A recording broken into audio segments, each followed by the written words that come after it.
Hi, everybody. We are here. Hi. We are here. We We truly are. are. We are getting ready for the show.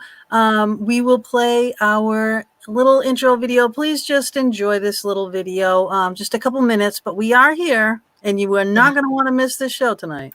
No.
Good evening, everybody. I am going to play a brief video to tell you who our guest is tonight, and then we will be all here as soon as the little video ends.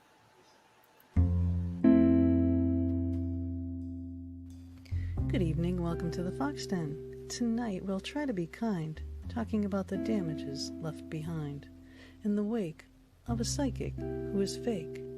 They play with your fears and they work with your tears. They'll lure you using your vulnerability to believe, using messages from your lost loved ones they've received. They need to be called out before your drained bank account makes you pout. Our guest holds no punches when it comes to outing these fake psychic bunches. Tonight, we are happy to reveal the one and only real deal.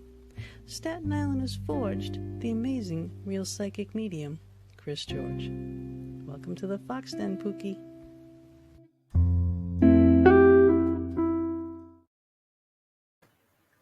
And here he is. How you guys doing? We're doing good. How are you? Hi, Pookie. Look at you all dressed up. Mm-hmm. So we're going, yes. We are, I am the divine fox, Mistress G. Oh boy, And here I we am go. the butterfly gypsy. And I see Madam all D. with my crystal ball. And I speak to my butterflies. This is going to be an interesting show. So everybody who's watching, get your asses in gear, share the show, pull people in. It's going to be fun. Hey, everybody. Yes. Yes, our topic tonight is fake psychics. Mm-hmm. and gypsies? and how they lure you in with baubles and gadgets. Mm-hmm. Mm-hmm. So you know a little bit about that. I know a little bit about it. It's one of my, well, being a psychic, it's probably my my biggest pet peeve is fake psychics. You know, I've been doing this for 20 years and I've pretty much seen it all. Gina, when I used to have this show, it used to be called Second Sight when you were my co-host. One of my big things was fake psychics because fake psychics, first of all, they're dangerous. Number one. Yes. Number two, it makes it so hard for the legitimate psychics, and there are some legitimate psychics out there, to be taken seriously because, they just give psychics a really bad name. And it's a huge pet peeve of mine. It's something that that bothers me to the point where I shake sometimes, and I've dealt with fake psychics, and I've actually worked with a few, which, at first I wasn't 100% sure, and it really bothers me. It's a big problem in the psychic community. Well, fake everything is a big problem in any community. Yeah. It's a danger to your bank account too, as well as your mental health. So It it sure is. Yes, we are going to be poking fun tonight at the situation, just to lighten it up a little bit, because I know that my Pookie's onions have been twisted. All twisted. So I really wanted to lighten up the mood over here with this special show, and we want I gotta change this banner here. We want to let you know that if you did want to call in, actually I'll put the ticker up. If you want to call in, we got some numbers down below. If you have a question for any, for the Divine Mistress G or the Butterfly Gypsy, if you want to know anything about your future. Do we have to call you mistress all night long? Yes. And you love it. Yes, I do. Okay, here we go. We have somebody in the chat room, Veronique Couverchel. I'm going to put a French accent on that one. Sorry about that one. Bad psychics give us real ones a bad name. Sure does. Bad rep. It makes it hard to be legitimate. That is so true. And it makes it hard for people who are looking for someone to take, like if you're being scammed by I'm being scammed by somebody, and Gina's looking for somebody. She comes to me, she goes, darling, you go see. And I said, yeah, I'm great. But what I don't know the difference that this person is, emptying my bank account with giggles of glee. So you have to be very careful. It's not only just word of mouth. It's, got to do your research. Exactly. You have to do your research. What I tell people is, go by other people's words. Go by recommendations. I mean, if somebody that you're really close with is recommending a psychic, then they probably believe in them, and you give them a chance. But if you get like these people on Facebook that is saying, "Oh yeah, I'm going to give you a free reading," chances are they're fake. People don't just go out giving free readings. I mean, I guess I did 20 years ago when I was just coming into my own, trying to get known. But for the most part, people are promising you things for free. There's a really good chance that they're fake, because then they're going to hit you up later on, and they're going to scam you. If psychics are just telling you everything you want to hear, chances are they're full of shit. But we have a legitimate Roberto the Great wants to come on. Yes. He is a legitimate seer. Hello. Except he is. He's a Roberto the Great. I've heard of him. Roberto. How are you? Roberto. Yeah. Roberto. How are you? I'm doing good. How are you? I'm doing very well. Oh wow! I've always wanted to get a reading from you, Roberto. I have many spirit guides. I'm sure you do. Very careful. What? You have a question? No question. Ask question. I tell you answer. You asking me for a question? I tell you question. You tell me question. I ask you. Yeah, you have to Okay. ask me a question. How is the Shanley Hotel investigation going to go for me this weekend? Oh, great one. Wait. I check with my spirit guide. Oh, spirit guide, come to me. Oh, magic 8-ball. Yes. Very fuzzy. Yeah, probably. Oh my God. You must concentrate and ask question again. You're not concentrating. All right, let me Ask concentrate. The Shanley Hotel, will it be a success? Oh, definitely sell out. They say. They don't lie to me. No, they would never lie to you. No. No, you'd beat them senseless. That's when the balls lie. Yes. so Roberto, So that's We're good. It's going- going to be a sellout. Yeah. just for a minute, because I have another mystic that I want to introduce Chris to, and so just hang with us a little bit. We'll Very bring good. Very good. I hang with you. Okay, thank you so much. Okay, so we are going to add Cassandra, the mystical prophet, and you might Oh know. my God, are you kidding me? What are you doing to me tonight, Hey, Tina? Prophet. Who are you? Who is this George? This She's is like George. somebody that from the spirit world that I know is toes. That's right. That is true. She She's does got the most psychic toes in the In a- psychic community. in a No. past. I will consult the Diamond of Hope. I but knew no. this in a past life. I had the card, and I knew someone from the past life was going to come see you.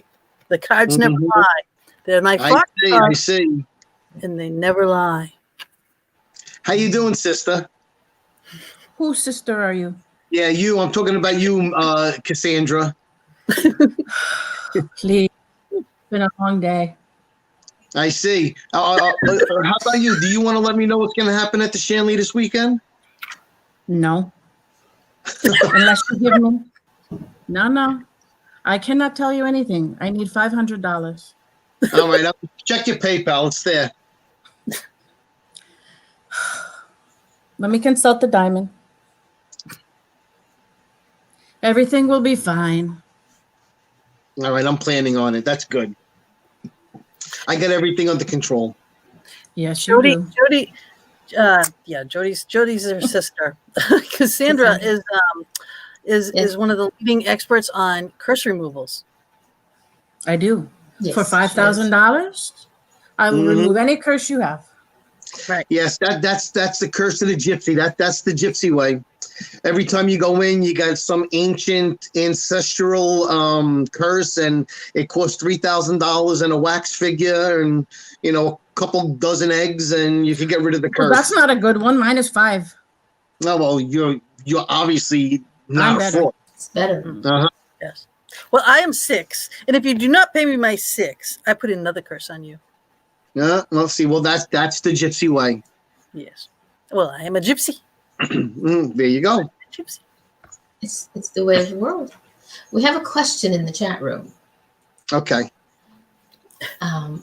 It's from Gretchen. I've got something going on. It's scary. I'm being woken in my sleep to voices, and I am seeing them clearer.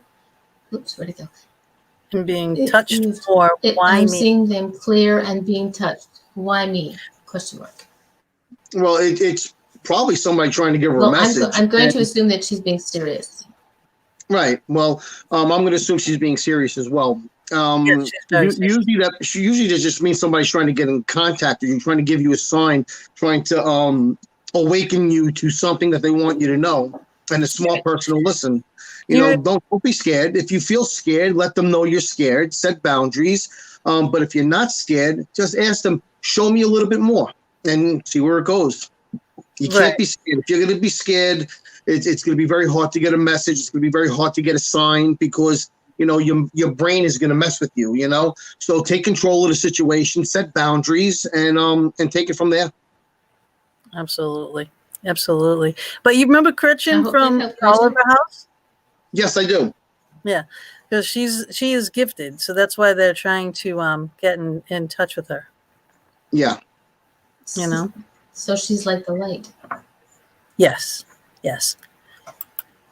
Roberto, what do you say to people who don't mix spirits with spirits, Roberto? Excuse me. You're welcome, Gretchen. We are. What do you have to say about people that are getting talked to in their sleep, Roberto? In their sleep. Yes. People talk in their sleep. You talk in your sleep. Hang on, I check my spirit guide.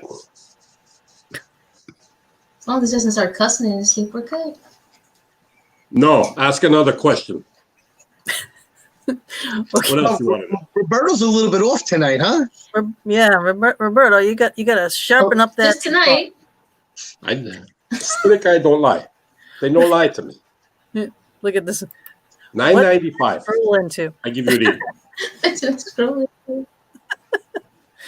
Oh my No goodness. idea what you scrolled into, Okay. darling. Roberto, we are going to put you back into the mystic room. I always go in the back room. You sharpen your skills in there. So what happened that your onions are so twisted? You talking about me? Yes. Well, just dealing Yes, with you're the fake only one with psychics. onions in the room at the moment. I have a big problem with fake psychics, especially like if I work with somebody and I give them a chance and then I figure out that they're full of shit, that makes me look bad, because then people, are going to think that I endorse somebody who's an obvious fraud, who's more, what's most important to them is to sell their jewelry and their little knickknacks than being a legitimate psychic. And when I find that these people are like extorting people for money that they don't have, telling them to maybe get a smaller apartment so that they have more money to give them for their merchandise, stuff like that. That just bothers me. Wow. And when I give somebody a reading and I give them a legit reading, I've never not given a legit reading in my life. And then they go behind and tell these people, the exact opposite of what I told them because that's what they want to hear. Mm-hmm. To me, that's a problem. And to me, that's dangerous. And to me, that gives people, false hope. And then, then they're like, oh, this psychic told me exactly what I wanted to hear. They must know what they're talking about. And then 2, 3, 4 months down the line, they realize that, they just gave this person, half their friggin' paycheck, and all they did was lie to them. And, and then what I said was obviously true and happened. And, it just makes it's dangerous. It just screws people up. It puts people in bad situations. And a lot of times people don't realize it till it's too late. And that's a problem. Yeah. That's a big problem. Now, I'm not going to mention no names, okay? There are plenty of fake psychics out there. You guys got to figure out who they are. I mean, I'm not going to, I don't want to name any names, but. Okay, but what, like the top signs of someone who is a fake psychic, even if you go to a psychic fair, and you walk around, right? You go to a fair, there's a lot of psychics there. Some are legit, or not. Basically your best guide is yourself, your instincts. If something and your little spidey senses are going off and your hairs are standing up on the back of your neck when you approach a certain psychic, run. Don't go to that person. You know what I mean? If somebody's overly theatrical, okay, you know what? I'll even name a couple names. Back in the day, I used to do psychic fairs. And, I know that's what you got me on the show for, to name names. But, back in the day, I used to do psychic fairs, which I really don't do anymore. I don't need to. But it would be like, say, 10 psychics there. And I was usually the headliner. And there was this one psychic, and his name was Robert Alvarez. I don't know. Some of you probably know him. He touts himself as the gay Cuban witch. And I would sit there and I would watch him give people readings, and we would do 10-minute readings, and he would spend the first 3 or 4 minutes taking like Florida water, putting it in his hand and rubbing it in his hair, and he would have to fix his sachet, and he would sage everybody. And 10 minutes and 3-4 minutes into a 10-minute reading, he's still doing all his theatrics. And I'm thinking to myself, these people just paid this guy money for a 10-minute reading, and they got to get splashed with Florida water, doused with sage, watched him sachet himself all around them, putting on the show, and then they're getting a 6-minute reading. And I would think to myself, why would anybody want to go to this guy? He's obviously a fraud. And I saw so much of that and so much theatrics. And what I think is, in the psychic community, a lot of people, they think if you're a little bit on the theatrical side that you must be legit, because you're eccentric, that stuff. There's nothing eccentric about me. I'm going to sit down. I'm going to tell you this is the deal. This is it. Have all this. Well, Mama D actually has it. You can have all this and all the fancy Well, made yeah. backgrounds and everything, and the crystal balls and the candles and the everything going. And if you can't give them the right proper advice or the right proper thing, you're not worth Right. a grain of salt. And it's sad because, being psychic isn't about being theatrical. It's not that at all. We have a so-called psychic here in Staten Island called Mark the Witch. Okay, I call him Mark the Bitch. But he comes out. He looks like he's Harry Potter, and he's been playing the Harry Potter role for like 20 years here in Staten Island. And just because he calls himself Mark the Witch, he must be psychic. Another fraud. All these people that are all theatrical and they put on the show and, chances are they're fake. If you sit down with a psychic and they're just asking you questions, Right. just smile at them and get up and walk away because they're probably full of shit. Hi, Tammy. What's that? I said, hi, Tammy. Tammy's in the chat room. Oh, if they're asking you leading questions, chances are they're fake. And if they tell you everything you want to hear, if everything is like all peaches and cream and rainbows and Skittles and cotton candy, chances are they're full of shit. It just doesn't work that way. And a real legitimate psychic isn't going to do that. When they start telling you, the universe is going to give you everything you want and Gaia is going to come down upon you, run. They're full of shit. Yeah, they That's totally the truth. are. That's the truth. Yep. Yeah. And Just a quick question for those who are listening who don't know what Florida water is. What is Florida water? It's just a cleanser, it's a cologne really, but you could use it for a lot of different things. Like I use it when I make my protection sprays, I mix it with I'm not gonna tell you what I mix it with, but I have my own concoction that I sell. But you can mix it with like holy water, you can mix it with moon water, you can add crystals to it. It's for protection. It's a cleanser, it's a clearer. It helps clear negativity in your home. But I would always use it with like either moon water or holy water, not just by itself. Okay. Tiffany was feeling a little under the weather. She was going to be joining us tonight too, but she can't. But she says, I can think of 3 people off the top of my head that are psychics and healers that are as fake as. Yeah, well, yeah, I mean, Tiffany, I'm with you. If a psychic is more interested in selling their jewelry than giving you a proper reading, bye-bye. Yep. And it looks like I like Jeff Conkle. hi Jeff. It looks like Bob has a new friend. Roberto, who do you have with you now, Roberto? Rudolph. What do you think? He has the red nose.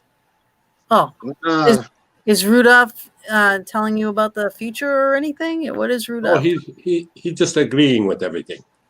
Oh, okay. Me too. Am I making some sense, oh great one? Excuse me?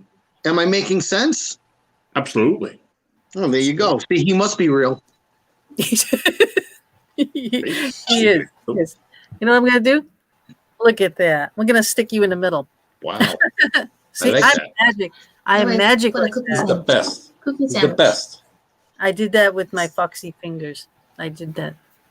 Some magic. Ooh. And I can tell you a future. But back to seriousness, though. Again, we are making fun tonight of, fake psychics as we are. Okay. But, they do leave a lot of damage in their wake. And just because someone is your friend does not mean, you can or should take psychic advice from them if you know that they are not a real psychic and they think they are. Okay. Yeah, I have a few friends that are psychic by association. Yes. And I like those. a lot of people do have, like moments, right? I have moments. Right? But I'm not psychic. I'm not saying I'm not you. I would never claim to be you. You are unique. No. But I'd like to think so. what you do blows people away, I appreciate that. Oh yeah, geez. Well, we worked together a long time. Look at I even put Hold on here. Somewhere in here. Look at this. Oh, I Is love that picture. I have that mug, by the way. That's my coffee mug. Aw. awesome. Awesome. So yeah, that was some of our pictures working. And this is our Paramafia pictures That's and awesome. some of the events that we had. And there's the Oliver House down there with me and you and Bob, and the Burn Brave Mansion, and at Jody Delvecchio, Toes Delvecchio's house. There's a lot of great pictures in there. Yeah. So we've done a lot of things together, a lot of cool events. We've had our para parties, and this is Oh my God, I miss those babies. Those are the best. Yep. So we've had a lot of fun. But tell us about this psychic poker, okay? Because this is a unique thing that really only you do. Yeah, it's my thing. I was actually, many years ago, I had a mentor named Barbara who, unfortunately, she's had 3 brain surgeries and she really doesn't do it anymore. But she was an amazing woman, and she used to do psychic poker with 3 decks of playing cards.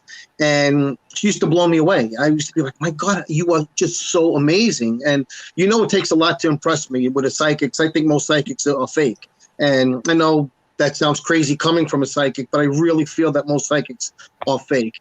And, she used to do this thing with 3 decks of cards where everyone would take like 5 cards, and then she would read their 5 cards, and they were just playing cards. And she was just so amazing with it. And I said to her one day, I said, Barb, I want to do this. I said, teach me. And she says, I'm not teaching you shit. I said, what do you mean? She goes, you could do it on your own. You're good enough to do it on your own. But if you're going to take my thing, you got to make it bigger and better. And I said to her, well, how do I make it bigger and better than what you do? She says, figure it out. So next thing I know, I start, acquiring different oracle decks and message cards and stuff like that. And certain ones started talking to me. And I don't read tarot cards, okay? So the oracle cards just started really talking to me. And I had like maybe 50 decks. And of the 50, maybe, 15 of them really spoke to me. So I started using them. And then what I started doing was I would take like 8 decks of cards and I would start flipping them, and I would start reading everybody in the room, and I called it psychic poker. It's not really poker, but it was just my name for it. And it's something that I've been doing for, I would say, about the last 10 years. And it's my thing. I do events all up and down the Northeast, with it. And it's just a lot of fun. It's a fun way to get a reading. It's fast. I call it's like bareback sex. It's fast. It's raw. It's boom, boom, boom, really quick, And I don't hold back. I say what I got to say. If you like it, great. If you don't, too bad. Don't play. And I say play because it's a fun way to get a reading. It is a legitimate reading. It's just more out in the open. You guys get to ask questions, and then I just read the cards really fast. So and he'll ask you too. He'll say, well, how many cards from this deck do you want? How many cards from that deck? And you tell him 3, 5, 10. He'll go, nope, I'm going to give you 7 from this one and 4 from that one. Right. Well, he's getting it no matter how he gets it. And then he's flipping all these cards. But what's really fascinating, because I've watched him do this so many times, and I'd stand behind him, and the cards do lay out and do tell a story, you know, and it always relates to the person. It's just like, oh my God, and he doesn't know that it's going to relate to the person or not. He just tells it what he sees, But these fake psychics, they will be leading. They will lead and lead and lead and ask and ask and ask and talk and talk and talk. But, like clue number 1 is that if they ask too many questions, again, run. All right. What they want to do is tell you to shut up. Okay. And let the messages come to them, Yeah. And then the psychic will start talking. The psychic will lead the communication, the conversation, and you go from there. And that is what he does. What happens with me with the psychic poker especially is I let everyone ask a question. And a lot of times people will ask a question, but the cards don't answer. And the cards will start telling me something else. And I'll tell them, you know what, hold on to that question for later. And I'll just tell them what the cards are saying. A lot of times as I'm going around the room, people don't even get a chance to ask a question, because as they're about to ask a question, I'm flipping cards, boom, spirit is talking to me, and I just answer and I just say what the cards are telling me, and I just go by where spirit guides me. I don't let the person guide me. I let the spirit guide me, and wherever it goes, it goes. That's why I tell people don't get upset if you ask a question and I ignore you. I'm really not ignoring you. I'm just, I'm so focused in on what's happening with spirit that I just go where it takes me. So sometimes I don't even hear the question that's being asked. And what a lot of times what will happen is I inevitably answer the question that you were going to ask anyway. So that's always interesting to me. Yep. Now, and that's only one of your talents. With your other talents are channeling and exorcisms. I mean, you've done 103 exorcisms. Well, at least that. And I did the last 3 with you. So I know it's 103, unless you did some without me, after me. No. It's been 103. It's been the last one I did was with you.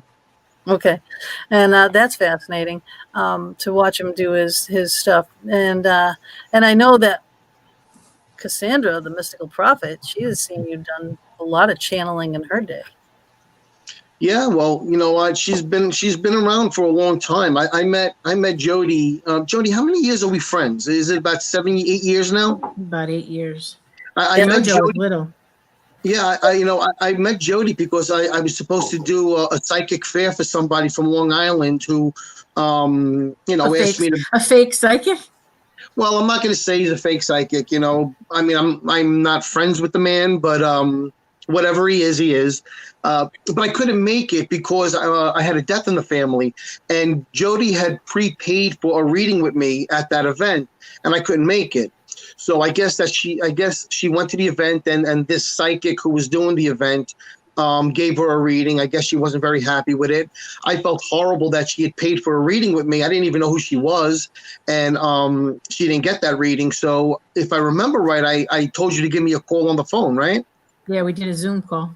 And then we did Skype. Yeah, we did a Skype call, and you know what? She's been like my big sister ever since. We just became very, very close. She's been like my sister since that day. She's supported me from day one. She's come to so many of my events. There are events that she's come to that I didn't even know she was going to be at, and boom, next thing you know, there's Jody. And I appreciate that. Well, you know what though, this card is speaking to me again. Past lives, something's going to happen. Oh, really? Something's going to happen. I feel it. Wait. You feel it? I feel it. Hello? Hey, what's up, guys? What's happening? Do we know you? You may not. Really? Okay. Let's see. Do you have... I have a vision. I have a vision of Chris. You have a vision of Chris. Oh, boy. Here we go. What would be this vision? There's a few visions. I have one vision of have you ever been with J-Lo? Oh my God, who is this? well, yes, actually I have, but who is this? Maybe you could I have another vision. Okay. I have a vision of you in the deserts of Mexico. And a UFO pulling your body out of the car. All right, so obviously this is somebody who really knows me. Who is it? I have no idea. I'm not getting the voice. Oh my God! All right, one more. Have we gone to your house? Hey, Cheryl. How you doing, Cheryl? It's Linda. Cheryl. Who? Figgy. That's Figgy Poo? Yep. Oh my God, I haven't spoken to Figgy in way too long. How you doing, Linda? Who's Linda? No, it's Lisa Romani. Oh, Lisa, you're saying, I thought you said Figgy. Yeah, I did. Oh, you screwed me up. Oh, okay. So Lisa is probably my best friend for the last 41, 42 years.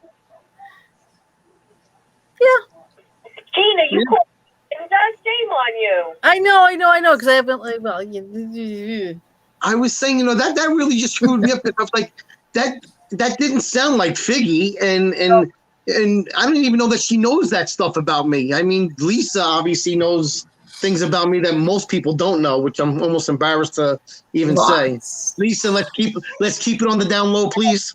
Well, maybe we should have Lisa on the show just to spill the beans. Oh no. Yeah. No, she knows way too much. Sorry. When you No, say but- it like that, it just makes me want But to. I'm just trying to do a little home week here. And Well, bring it- one thing I'll say about Lisa. So, Lisa and I were, best of friends and our whole lives. And then when I got married, we disconnected for a few years, and then I'd gotten married, and then we reconnected. And then she started coming to my seances, and she's actually participated and helped me in investigations and exorcisms and stuff like that. And one thing about Lisa is she's about the most balls to the wall woman that I know. Not only is she one of my best friends in the world, she's one of the only women I've ever known that would stand up with me in a ballroom brawl and throw punches at men. I've seen her do it. All right, you don't have to tell anybody about that. Well, the point is, for 41 years, the woman has had my back 100% of the time for 41 years, and that's a fact. yeah, except for when she tells sells you under the bus. From, Yeah, but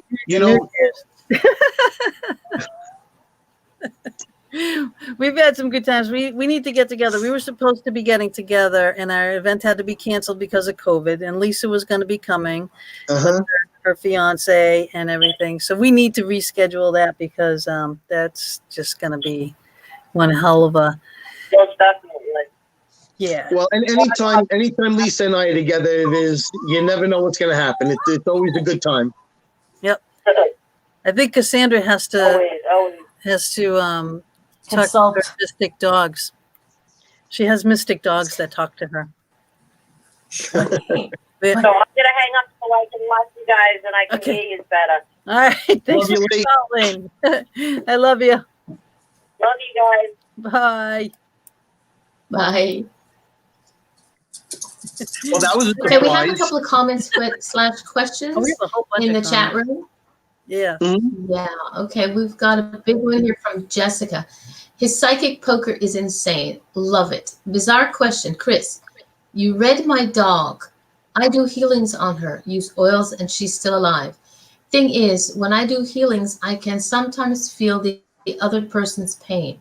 It serves the purpose for the moment, then I cut the cord and disconnect. I'm sorry, the Reiki part of me is going nuts right now. I feel the other person's pain. It serves the purpose for the moment, and then I cut the cord and disconnect. Cleanse, and the pain is gone. When I'm around my dog, I cannot disconnect. Her hip pain is awful. Any suggestions on blocking that out? Oh, I'm such a friggin' weirdo. But it's all cleansing.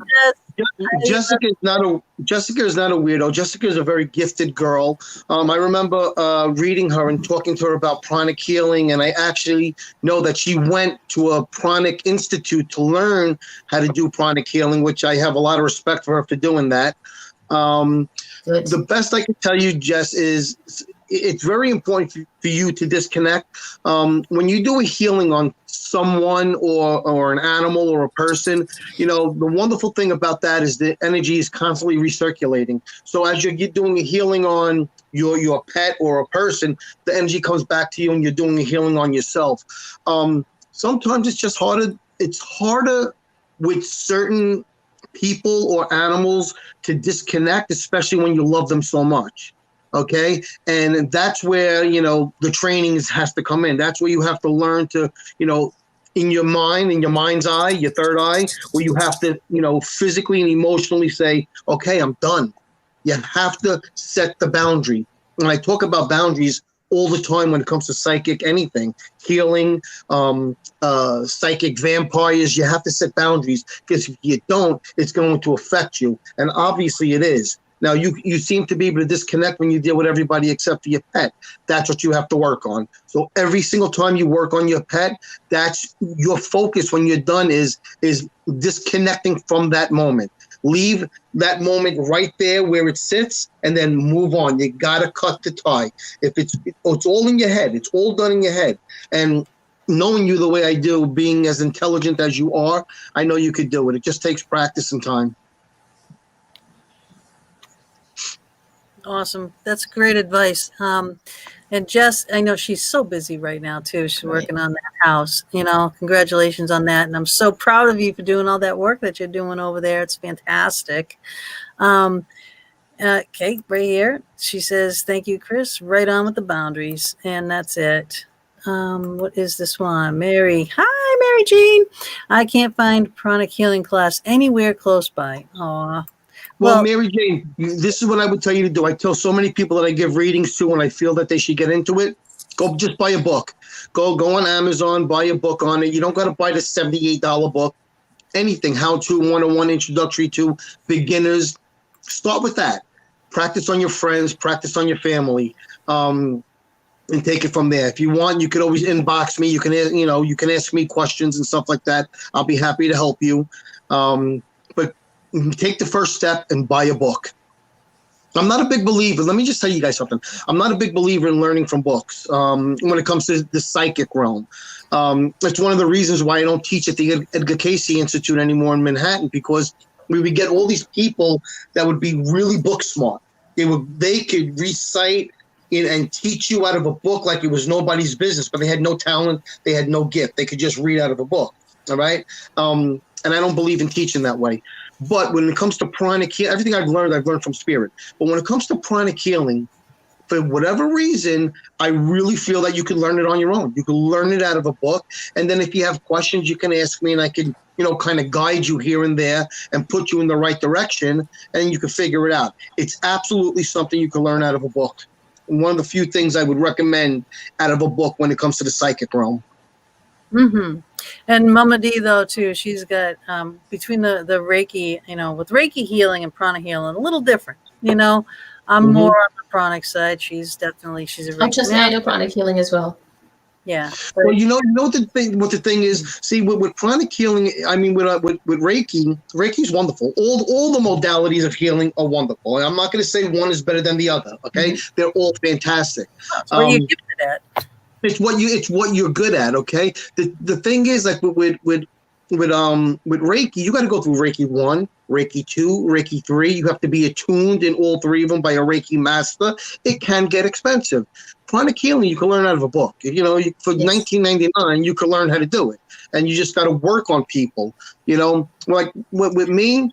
I don't just do pranic healing. I do channeled healing. I do crystal healing. I use aromatherapy. I use sound therapy. I put it all together into my own modality, my spiritual gangster healing modality, whatever you want to call it, So there's not one modality that I would say is better than the rest. It's just what works for you. Staten Island. He's a Staten Island accent.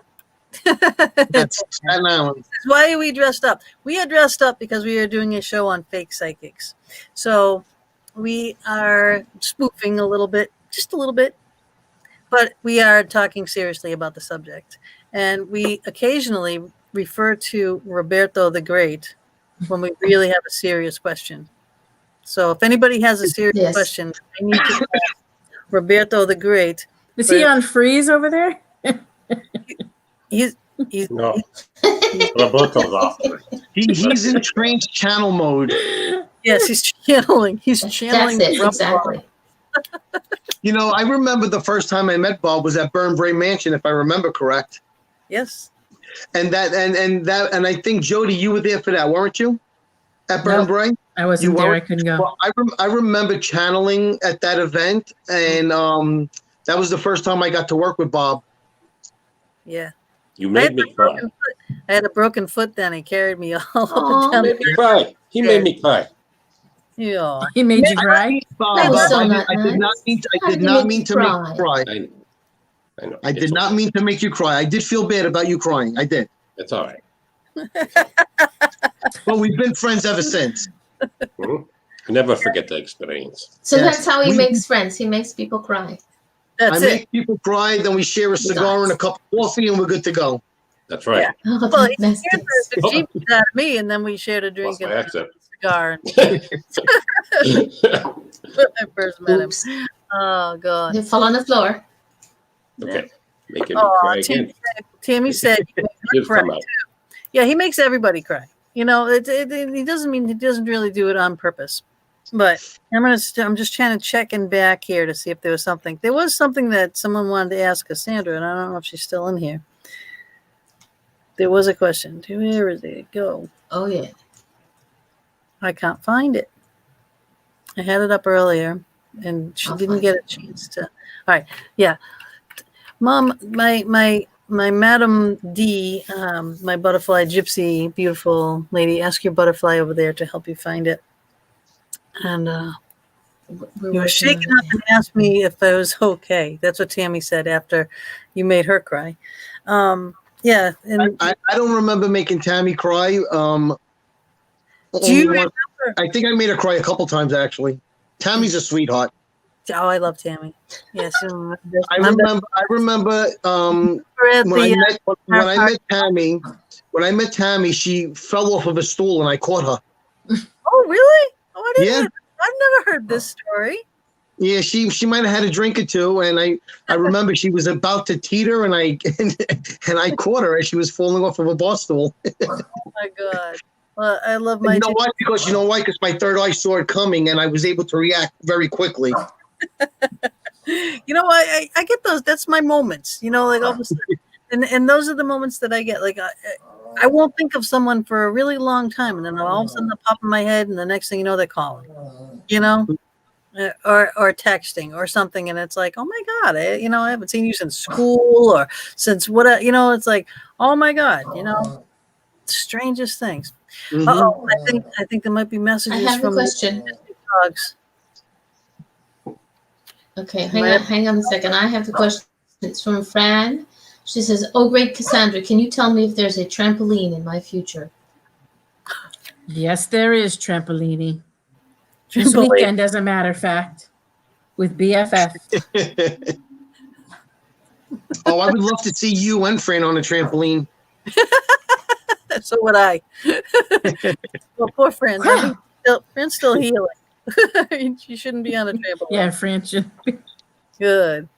Back surgery will put a damper on that in a minute. Is that Lacey? No, that's not Lacey.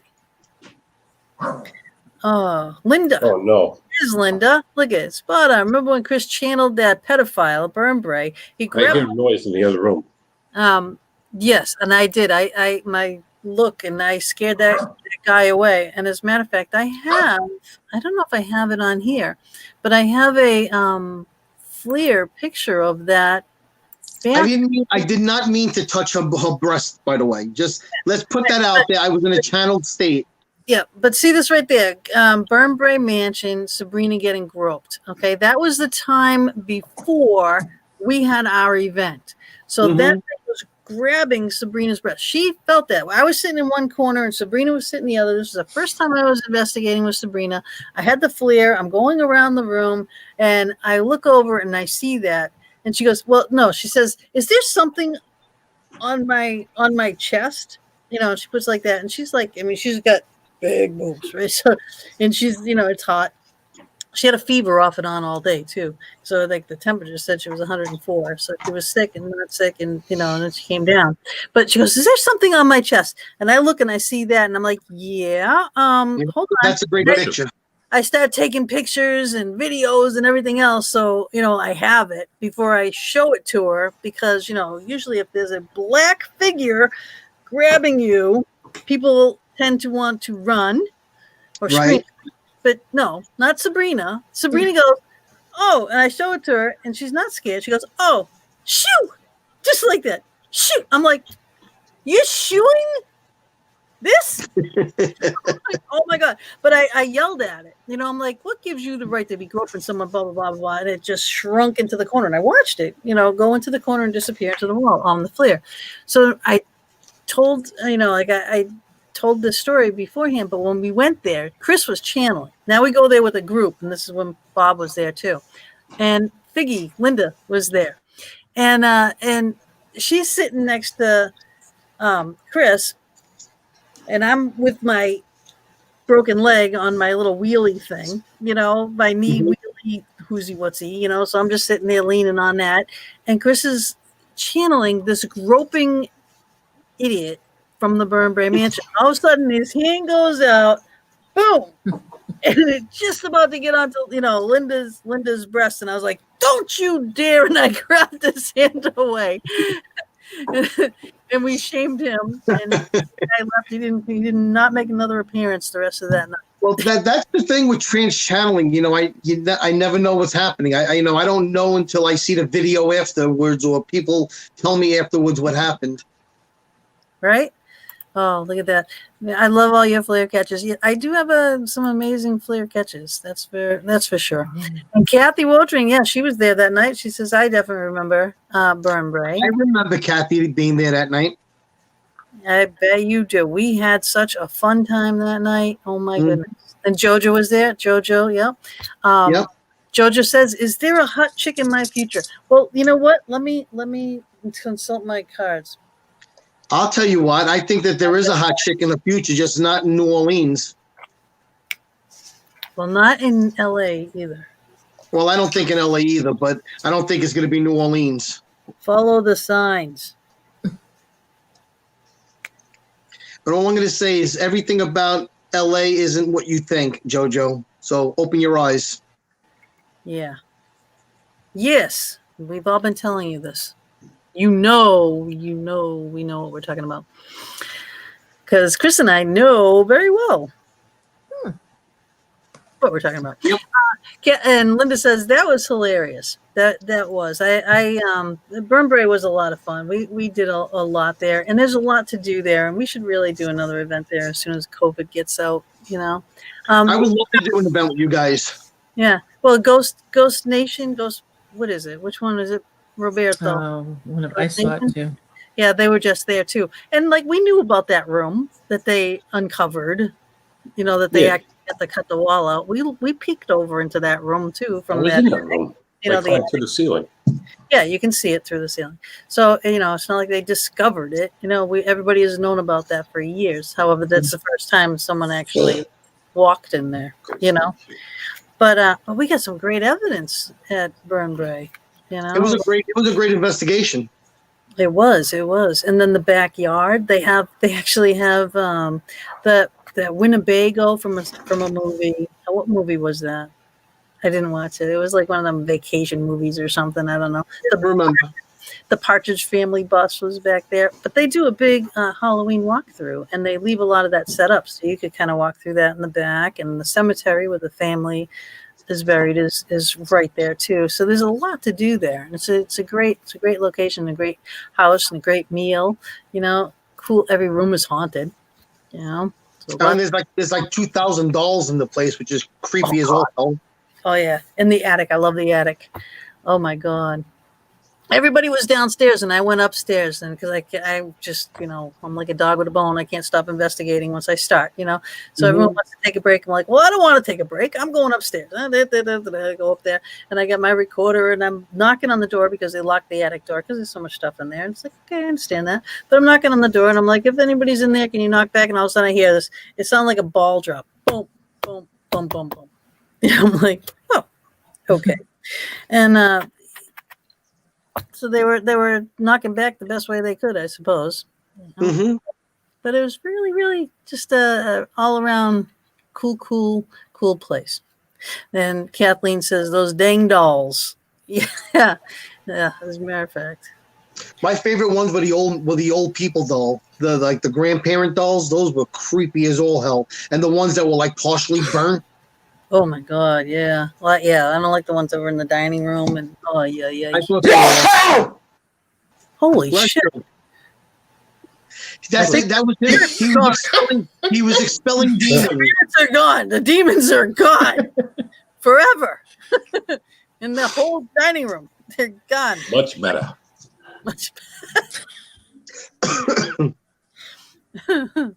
Oh my goodness. So what do you have coming up, Chris? Well, Saturday I have the Shanley Hotel, which I'm looking forward to. And then after that, you know what? I'm taking a little bit of a break. I did a lot of events this year. My last one was an event with another. I don't want to say psychic. Another person who claimed to be psychic.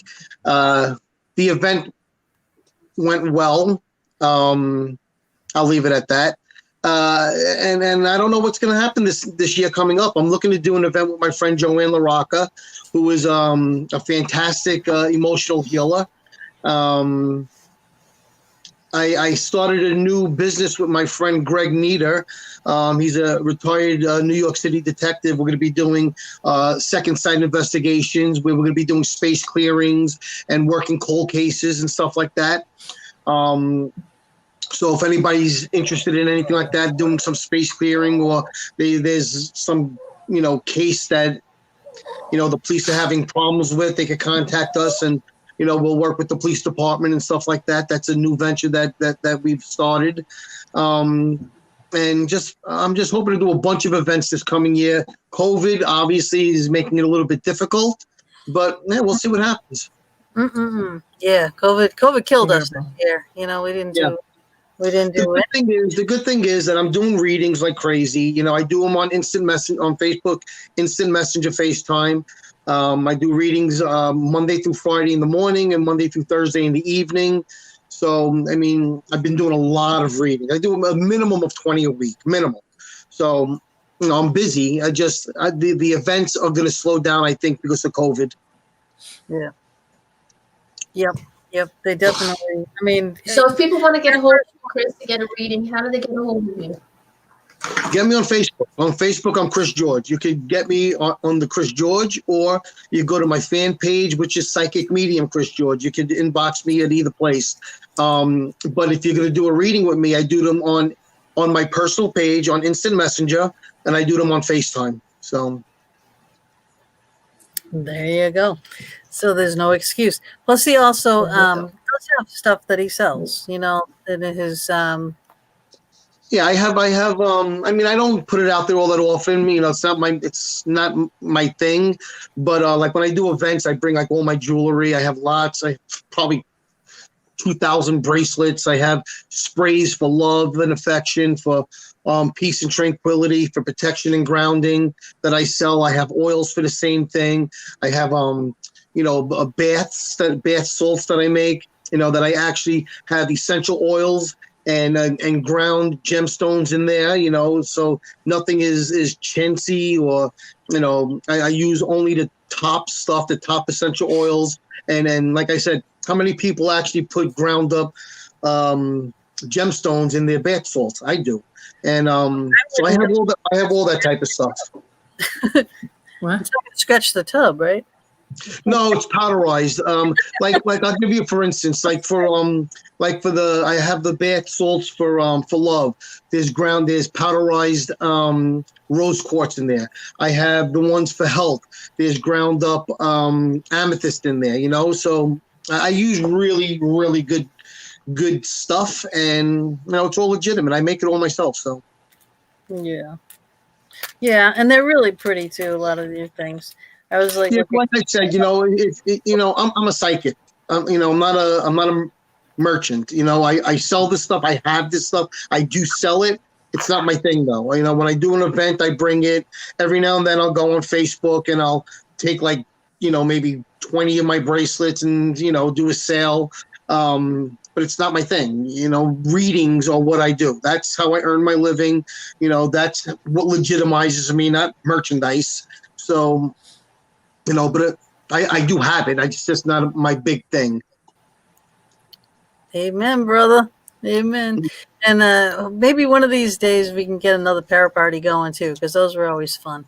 But the only thing is I think we'll have to have more vendors, because they like to vend, instead of just going and having a party like we tried to make it, What was that point between, for having a para party? It was because everyone was going to events all the time and working. And then, a couple of the events had good parties, but we just wanted to have a nice party a themed dress up party, go relax, have public, meet people in the paranormal and the psychic community on a not working basis, and just, and you just socialize and have fun, instead of working all the time. But apparently, people love to work all the time. So Well, we did have 3 amazing parties. I'll say that. we did. Oh, Tammy says so much fun. Yeah, remember the session that we did. The first one we had was in Yankee Peddler. Yankee Yankee Peddler. Peddler, and Yeah, and that place was it was you, me, and Tammy, and we did an EVP session or a Ghost Box session, if I remember right. And it was one of the best I've ever been involved in, ever. Oh my God, that was insane. But just me and Sabrina, because Sabrina was in on that one. We went there first and we were scoping the place out, and we were walking around, and it was like there was an old section and a newer section. It was just like walking through a thick wall of muck, going from the new section, which was all light and airy, to that, when you get to the other side. Oh my God, it was heavy, crazy feeling. We had heard all these clocks and bells, and there wasn't any in the place, I got an The place is very haunted, that's for sure. I dropped keys. I got an EVP saying, can I help you with those? And it was just, me and Sabrina in the hallway. But that it was an Echo Box session that we did with Tammy that was like, you were saying who it was that was coming in that you're seeing, and then it would come right up onto the Echo Box right after you said it, the name, and then it would be the name, Michael, with the mustache. You were saying the big, thick mustache, and they, and they would say mustache. It's just like, it was just boom, It boom. was amazing. I'll never forget that. That's one of my, I'm not big in the paranormal. I'm the psychic. I like being the psychic. I'm not the big investigator. And I remember, that just blew me away, because I was like, wow, this is just really so friggin' awesome. And it legitimized a lot for me. It showed that, I could really add something to an investigation. And it was just amazing. Absolutely. Well, Esther says, hey guys, good to see everybody. All right, welcome. Please share. Tammy says, yes, it was so haunted. Yeah, and it was a lot of fun. And we would all dress up. That was gangsters and flappers, and then we did the 80s, and I don't even remember what the other one was. We did a medieval one, I think, if I remember right. Yeah, the medieval. Oh, I love that. Renaissance. Yeah, and you in the pool with the Superman. Oh my God. Yep. Oh my God. Yeah, all the Muslims ran that day. I'll never forget it. That was too funny. It really was. Scared them. Good. He scared him right out of the pool. You sure did. But we had yes, the knight. I have the knight. The knight is still at our house. He went to every single para party. We dressed him up. We have a knight in shining armor. That one night was molested on a few occasions. Poor thing. I know. All of a sudden, I actually think my sister Jamie slept with it. She did. she did. That slut. That's how the sword got broken. I don't want to know about that. Oh, there was a few things that got broken at that last para party. Yeah. Tom was going to, Mystic T was going to try to make an appearance tonight too, but unfortunately he couldn't. You remember Mystic T? Do I remember? That was one of my favorite shows that we've ever done.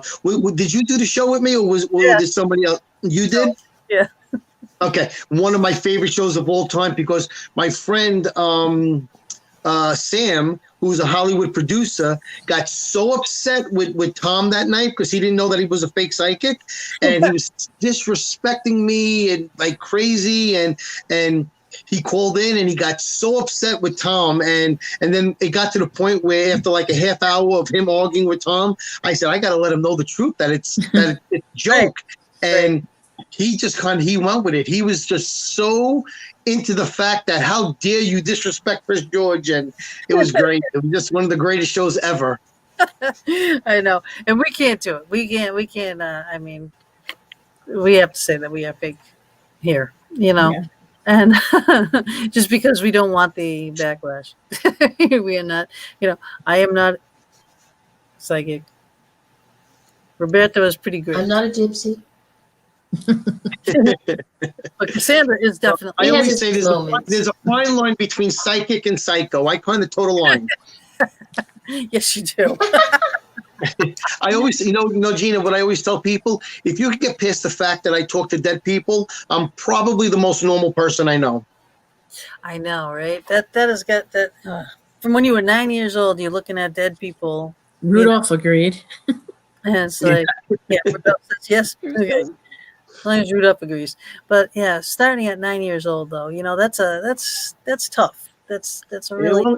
It wasn't easy. I'll tell you that, because you got to understand, we're talking 40 years ago. I'm going to be 52 next Wednesday, So I was 9 years old. That's over 40 years ago. And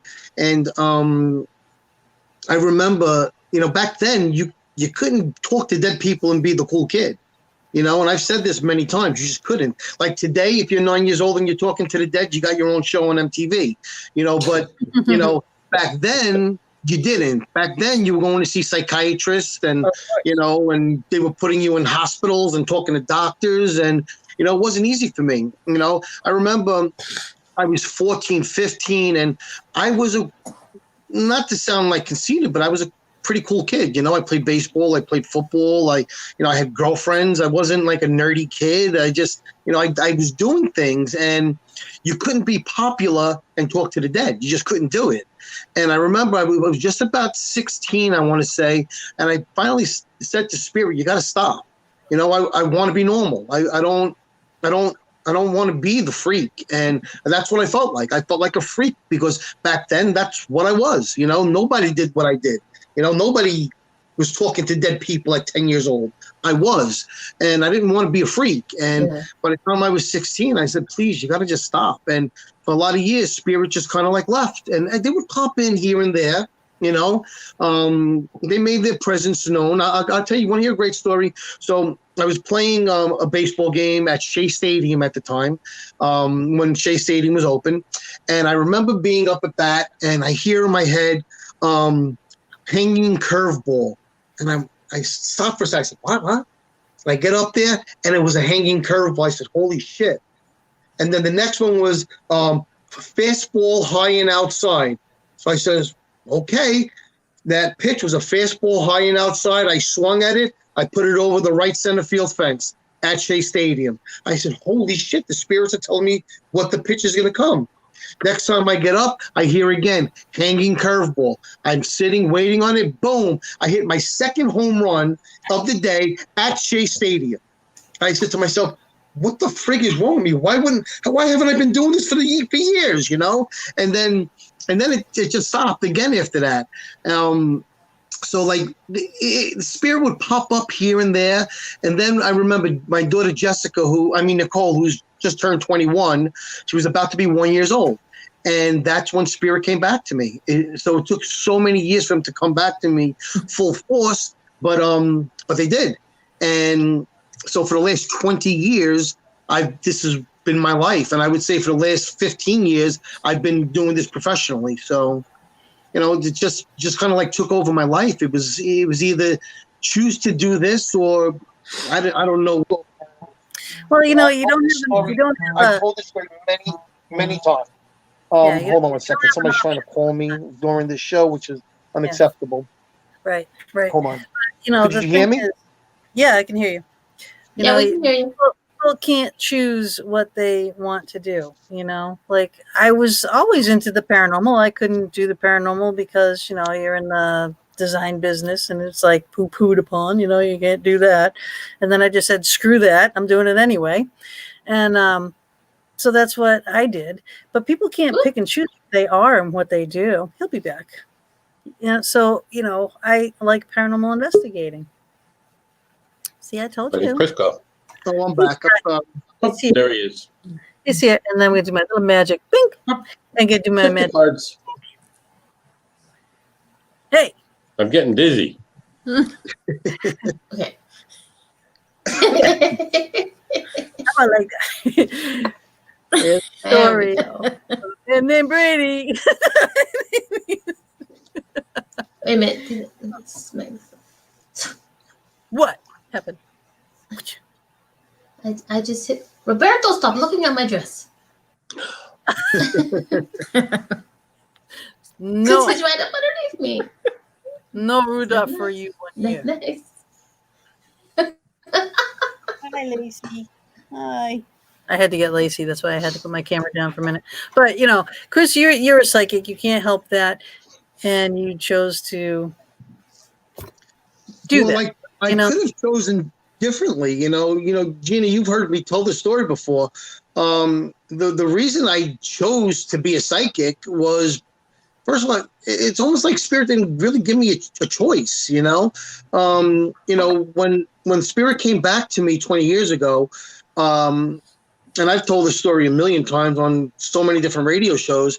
I remember waking up in the middle of the night watching SportsCenter and having like 12, 15 Spirit staring at me, and it scared the shit out of me. I mean, I hadn't seen Spirit in so many years, and all of a sudden I have like 12, 15 Spirit all in front of me, so thick that I couldn't see my television.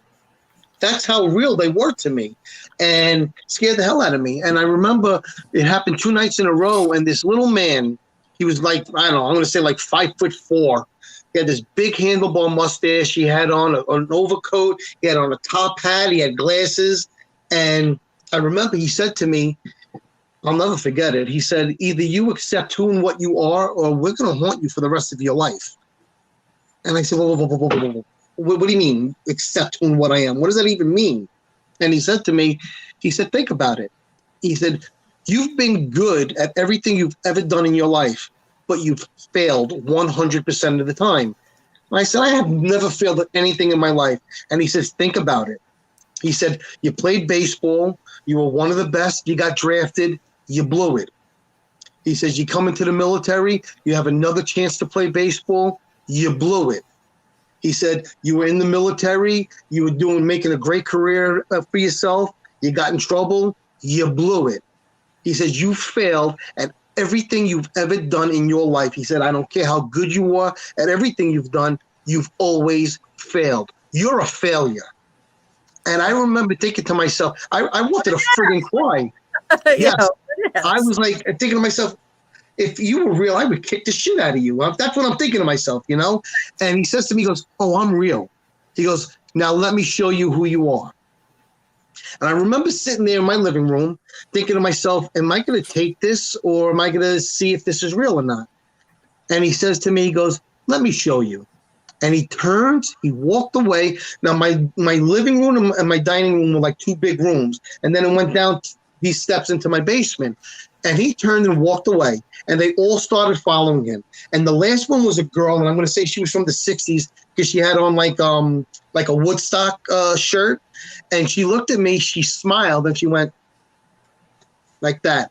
I said, holy shit, am I really going to follow them? And I did. And I followed them down the stairs, and it was like that's when my schooling began. And I remember going down those stairs, and they just started teaching me. And that became like my thing every single night. I remember I would be watching like Boston Public at the time, and they'd be like, okay, it's time to learn. I'm like, no, I'm watching Boston Public. No, it's time to learn. And they would make me stop. And I would go into my basement, and my wife at the time, she would be like, oh, you going to learn? And I said, yeah, it's study time. And she understood. I'd go down to my basement, and, and over time I became psychic medium Chris George. I mean, I didn't know that that's what I wanted. How did you know you could channel? I knew I could channel. Okay, there's a psychic who I'm not friends with. Her name is oh Jesus, I can't think of Jackie Barrett. Okay, she's a voodoo priestess. Not a fan. She's a very evil person.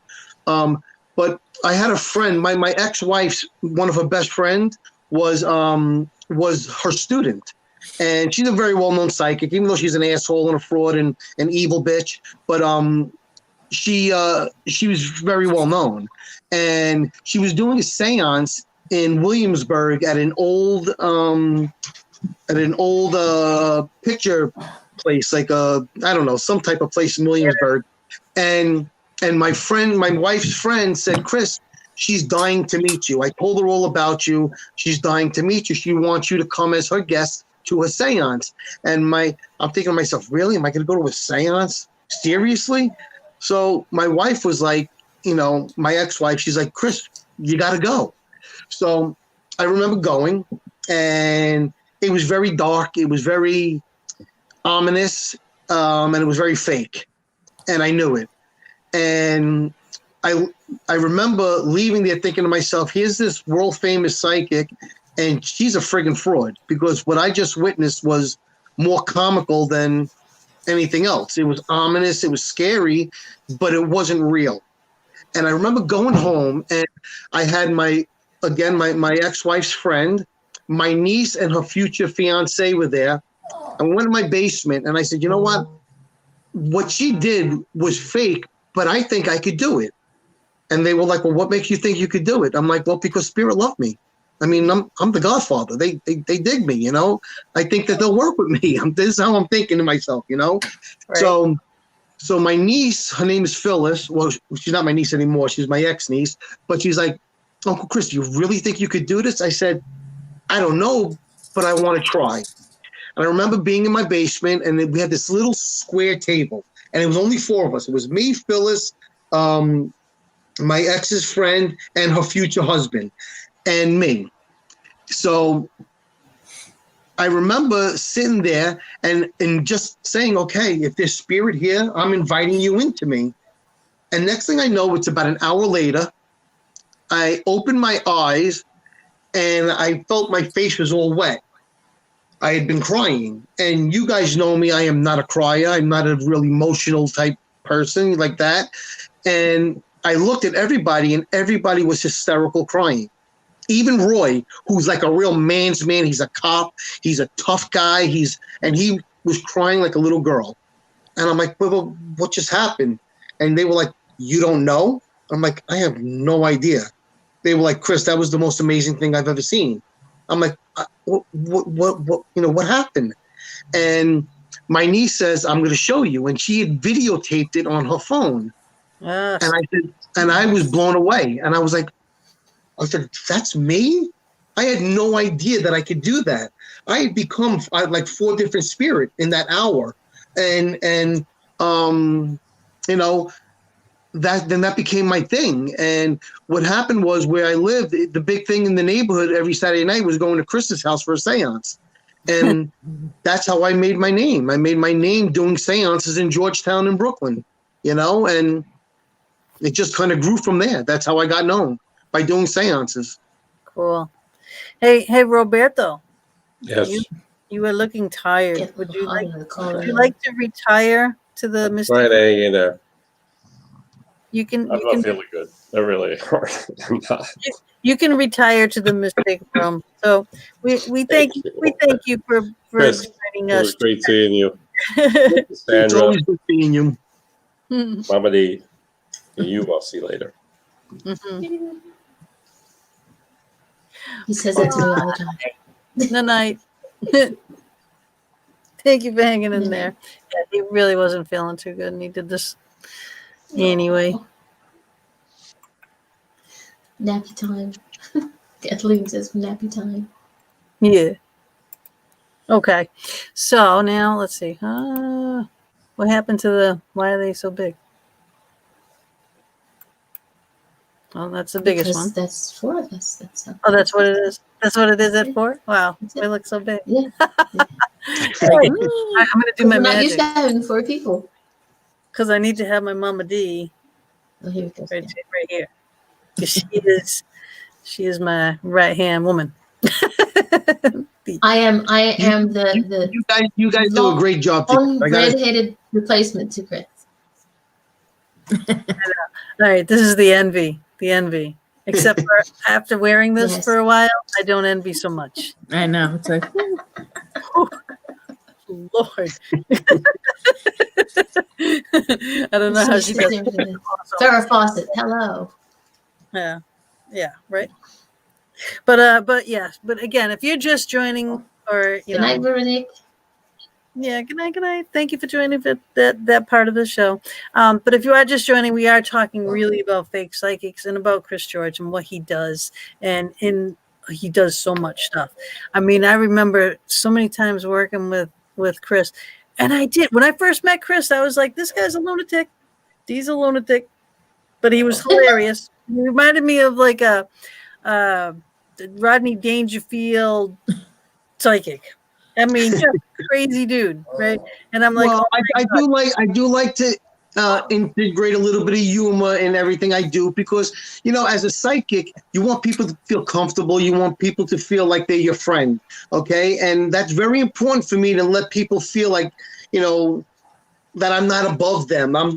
He's psychic medium Chris George. No, Yeah. I'm Chris. I'm psychic medium Chris George, but I'm Chris. And then people got to feel comfortable with me. And sometimes with humor, it just lets people open up a little bit and make you see, okay, this guy is a nice guy. He's a fun guy. And then they open up and it makes it much easier to read somebody when they open up. Yep, I have to write this down or I'm going to forget because I have craft. I can't remember a fucking thing. But anyway, and I can say Swear that. jar. Swear jar. There goes another room in my castle. It is my show. I can say it if I want to. You guys. It's still another room in my castle. Okay, we have a question in the chat room. Okay, but this is wrong. It's not the Thornton Hotel. It's the Hawthorne. And that is where I met Chris. And Yes, it is. investigate there. And investigated there. I'm from, used to live about 45 minutes from Salem most of my life until I moved here to Pennsylvania. So, yeah. I met you at the Hawthorne Hotel. You scared the shit out of me, if I remember right. You ran up on me like some kind of crazy woman, scared the hell out of me. I'm thinking to myself, who is this crazy woman? Yeah, and Tiffany told me who you were, and then I ended up going to the your 4th of July party at your house on the island. Met everybody, and your snake. Yeah. Prada was. I don't have her anymore. I know. Good. Yeah. I like to say, I used to torture poor Miss Daisy with Oh, God. You have no idea what I used to do. That my poor mom, I remember she must have been 72 at the time. I was chasing her around the house with the snake. She dove over the couch and did a rollout at 72 years old. It was amazing. And she did a rollout, got up and kept running. I was like, wow. She blew me away. She can kick. Yeah, not anymore. Now she can get as high as my shin, but those hurt. The shin shots hurt. Yeah, but she hit you with the spoon, with anything that was in the sink too. And I've been hit with a spoon or two. Oh my God, that's how we grew up. Everything in the house was broken. All our yardsticks were broken. All our brushes were broken. My mom could throw a shoe from the kitchen down the hall, bounce it off the walls, and still hit you in the head. Yeah. My mom was good like that too. But my mom would hit me with a pot. Boom! Off the head. Yeah, no kidding. That is so funny. That is so funny. Yes, so you were talking about the Hawthorne and not the Thornton. Have you gone to the Hawthorne yourself, Esther? It's right in the center of Salem, and Salem is definitely a very crazy place. Crazy haunted, a lot of history. A lot of the witch trials. There are a lot of fake psychics in Salem.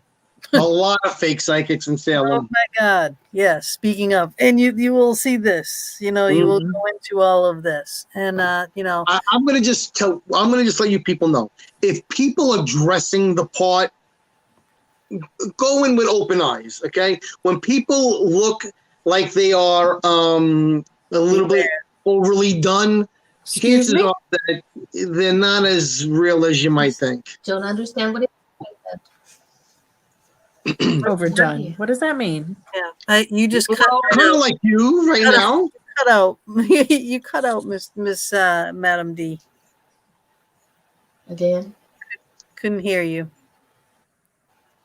so I don't know what you said. I said I had no idea who he's talking about. Overdone. Oh, me either. Let me consult my peacock. None of you three. No. My peacock feather says I gotta check my cards. Again, follow the signs. Follow the signs to the real damn psychics. All right. And again, listen to your body. When your body, tells you to run, usually you run. If they start asking you a million questions, you run. All right. And don't. Even when you find a good psychic, please don't live your life by psychic advice. All right. You can, a psychic reading is great. It's a great thing to help. It's a tool. You know, you can guide someone in the right direction. They're not telling you ultimately what's going to happen. They're going to tell you what they see, the messages they're getting. It's up to you what you do with the advice that you get. And it is advice. And it's advice just from someone who has passed on. Right? So take You know, this. well, a lot of what happens, what I find, like with me, a lot of my clients aren't coming to me as psychic medium Chris George. They're coming to me as more of a psychic life coach. Sometimes they just want to talk. They want to know what I think, what I feel, you know. Yeah. And it's not so much about connecting with the dead, or as it is just giving them what psychically is coming to me, what they should be doing. Now, they could take my advice or not. They have free will. I never tell anybody you have to listen to me. I'll never tell anybody you have to do what I tell you. You have free will. Do what you want. But a lot of what I do winds up becoming more life coaching, psychic life coaching than actual psychic reading. Mm-hmm. Mm-hmm. Sometimes people are just more comfortable talking to me. I have a woman who's come to me. Gosh, she comes every couple of weeks for about 2 years now. And she says, I'd rather give you, X amount of dollars for a half hour than give a shrink, $375 for the hour. And I understand that. And she says, I just feel comfortable talking to you. You make me feel good, So it's not always about being psychic. It's about, being compassionate. It's about, talking to somebody on a level where they feel comfortable. Right. Now, would you tell someone, or say someone that just lost like their spouse or a loved one, to consult a psychic immediately or give it time? It depends, and that's a great question, because I've actually channeled spirit as they died. As they were dying, I was channeling them. I was getting messages from them. There are some spirits that sometimes it takes them a minute to want to come through. But I'm going to be honest with you. A lot of psychics will say, "Oh, give it a month, give it 2 months, give it a year." That's baloney. They're going to come through when they're ready to come through. They might come through that moment. So the spirits are different. Mm-hmm. Yeah. Bless you, butterfly. Thanks, Esther. She doesn't sneeze like Bob sneezes, where he just like shook the house. Right. She goes. So she shouldn't even. And that's why I mute. Well, ouch you anyway. Yes, see that. Talk about friends. I know. I love you. She's my mama. Mm-hmm. She'll get me later, trust me. She'll make me work. Make me do something. No, because she makes me work. I used to make you do stuff, or I do lots of stuff, but she really, I make her do a lot of stuff now too. But she makes me work. Got me all into the StreamYard and everything else, and she's been great. But that's good. I'm glad your show's doing well. Don't you miss doing the show sometime? I loved it. I loved doing the show. I loved how many listeners we had, when we were at our peak. I wanted more, after doing it for 10 years, I thought that, the show was such a success that, there should be some compensation, and it just never happened. So do I miss it? Yes. But I'm so busy now with readings. I wouldn't be able to do it anyway. I would have had to stop anyway. So, because it's a lot of work, it's a lot of work sitting down and coming up with questions. And, people think it's okay. It's just a 2-hour show, 2 hours one time a week, but you don't realize what goes into a 2-hour show. It takes a lot of effort. It takes a lot of planning. It takes a lot of time. And, it takes a lot of books. Yeah. A lot of yes, books. she does. Yeah. I can attest to that. Yeah, and then because she hurts herself reading books. Please explain that. I know. I hurt my back reading books, because especially if they're on the computer. Because I'll get PDFs sometimes, and I get hard copies sometimes, because sometimes they don't want to send you a hard copy, so you get a PDF, and it would be like 500 pages, and you got to sit there in your chair, reading on a computer. So yeah, that will kill me. But some you of have them a are question in the chat room. So good.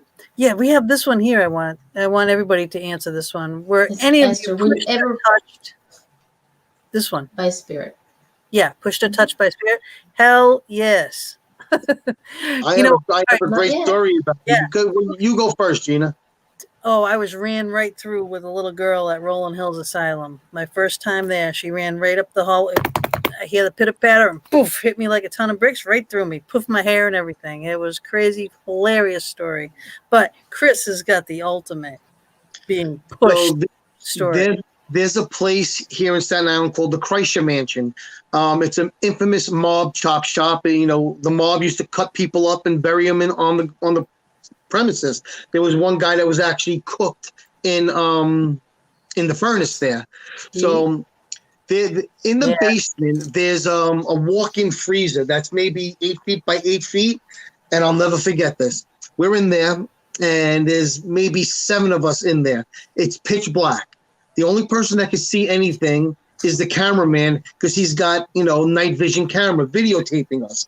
And I remember saying the spirit was getting very agitated. I felt the energy was getting crazy in there. And I told everybody, just, brace yourself, because I'm getting a really bad feeling. So I said, do you want Alex to leave? And nothing. And I said, do you want Beatrice to leave?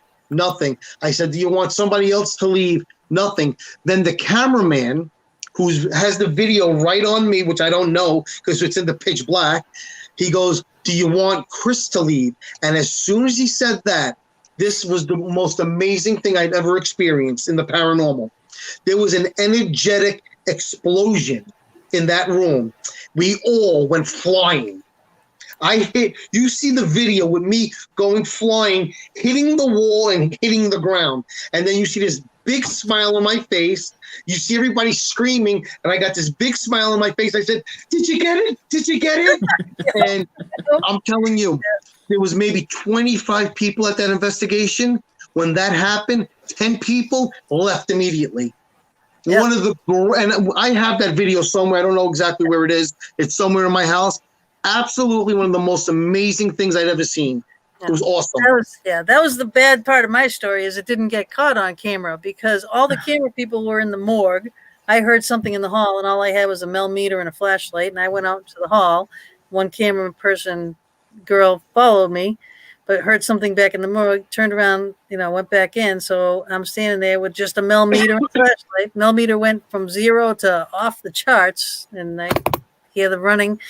And then of course I scream, and I go to run into the morgue, and they come, she's coming back out with the camera, and all it was on the camera was crash, crash, crash, crash, crash, crash, crash, into each other, and laughing and screaming, and it was hilarious.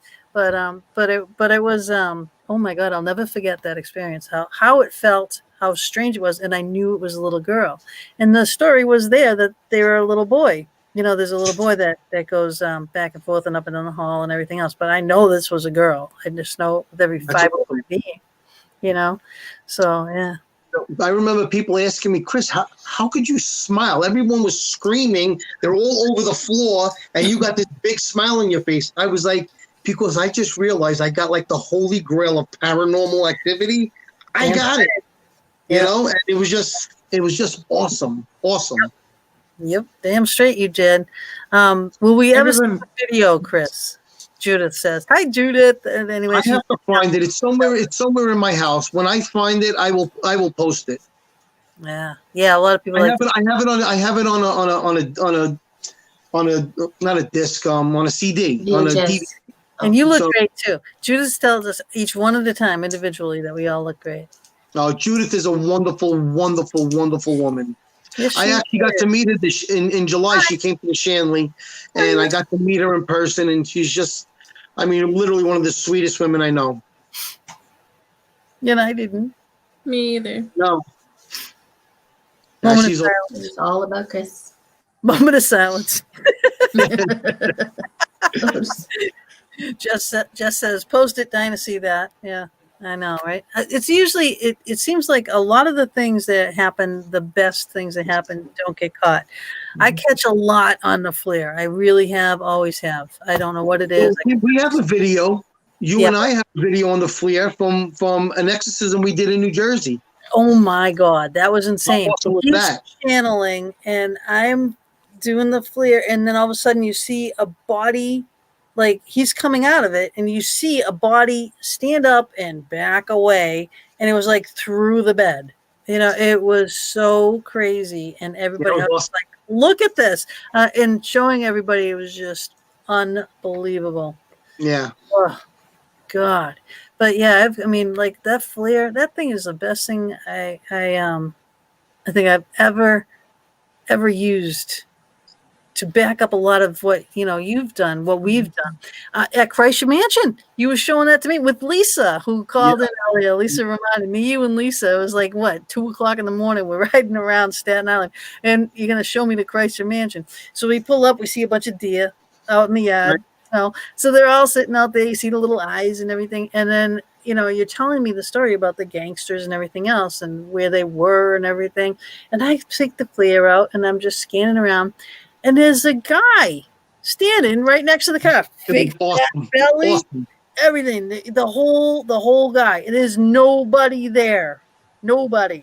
All right. And it's 2:00 in the morning. Nobody's there, but the flare showed everything. It was crazy. And it was like he was saying, get out of here. You know what I mean? What are you doing? Coming down to the car. Get out of here. Yeah, it was pretty cool. Very cool, actually. Yeah, absolutely. And then the other flare video when we did the other exorcism, the one in Manhattan. Oh, I remember that one too. Ooh, that one was pretty cool too. Like a vortexy type thing going on, and the room was spinning. And that was a child. That was really crazy. I don't remember the whole story with that. Wasn't that the child that was an abortion? Yep. Yeah, I remember that. I do remember that. Yeah, see, that's my problem. I don't remember everything because when I'm in a channel state, I don't remember anything. And unless somebody tells me what happened, I have no clue. Yeah, well, that's why I video everything. I can show it. It's like I'm doing all this stuff and I have no idea what the frig I'm doing. Right. Yeah, and I had to save you a couple times too, and especially that one in New Jersey. It's like, oh my God, you're gonna hurt yourself, or he was gonna hurt you, and then you were starting to throw things at people that were there. I'm like, oh Good God. times. Yeah, good times. I know that's the thing. And Cassandra, well, Jody, she's bring you out. Yeah, she's well aware too. To bring you out. That's the thing. That's the thing, is that even if you're learning channeling, make sure you have someone with you that's with you that can watch you. Don't ever do it alone. Don't think you're above it. Don't think you're better than it. I would never do it by myself if you've never done it before. I'm a pro. I've been doing this for 20 years, and I don't do it by myself. Yeah, no. I got no. If I see I don't do it by myself. Someone else. Then Gina and I are on the camera yelling. Yeah, we were yelling at you at one of the lives. Someone was doing live. I think it was the last time you were at the Shanley, but I didn't realize Tom was right there. You know what I mean? At first, and I was like, "Don't let him do that. What are you doing?" And then Gina and I are like this. Stop it. Yeah. Judith, I plan on doing a lot of channeling at the Shanley this weekend. Yeah, and he asked me if I could go, and I can't because I just didn't have enough time to make that happen. I would have loved to. You guys would have been my guest investigators. Yeah. Bob's going hunting, and I'm supposed to help Marion, but what are we gonna do? Well, listen. If something changes, you know where the Shanley is. I certainly do. Yeah. Standing invitation. My guest. Okay. I come with equipment. Yeah, come with equipment. I have lots and lots of equipment. I'll be up there by 3:00. Ah, okay. Okay. Bless you. Bless you. You can get it. Sorry. Is it sold out again? Wait, Gina, I'm getting a vision. Uh-oh. I think I'm seeing you at the Shanley. Are you? Make it happen, Fox. Make it happen. I know. I haven't seen you in so long. Oh my God. You get to meet Dawn Diggity. I know. I was so I was supposed to meet her last weekend. Yeah. And that got But she'll be with me at the Shanley, so you get to meet her. She's looking forward to meeting you. All right, I'm pulling a card. Let's see. It says, threefold protection. So I'll have to have threefold protection if I go. Mm-hmm. That's what my Fox card says. That's what my Seeing Eye Fox card reader says. We have Yes. Well, Dawn is looking Yes, it forward was to meeting you and Jody both. I know. Jody can't. Because, I know Jody can't. Yeah. Yeah. Yeah. COVID is just such a nightmare right now. Bitch. For everything that we do. Yeah. For Yeah. everything that we do, it really truly is. And the people that are suffering from it and have it, and I am so sorry. Sorry that this is the state of the world that we're in right now. It's just crazy out there. Yeah. Just a bad year. 2020 was supposed to be a good year. Nah. 21 will be a better year. It better be. Wear your masks. Wear your masks. Yeah, too many Yes, people aren't wearing please. masks. You got to wear a mask. You got to be smart people.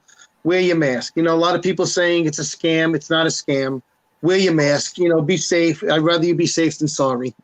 Yeah. Totally. Because it's like, how they used to have those commercials for like sexually transmitted things, and it's like, you bring your lover and you bring all their lovers, right? It's like, Same so thing. it's COVID, all right? You're in contact with so and so at the grocery store is not wearing a mask, and there's the line out the door of all the people that they've been in contact with. You know what I mean? So think of it that way. All these people have people, and they're going home to their elderly parents or grandparents or kids, their families. Yep. So it's not fair, it's not right, we don't like it, but this too shall pass. Another Yeah, prediction. and what harm does it do to put on a mask? If you're does no harm possibly whatsoever. putting somebody's life in danger, a mask does a moment of protection. That's it. Yep, that is it. And then get your ass home. Because I live in a red zone, so I understand that very well.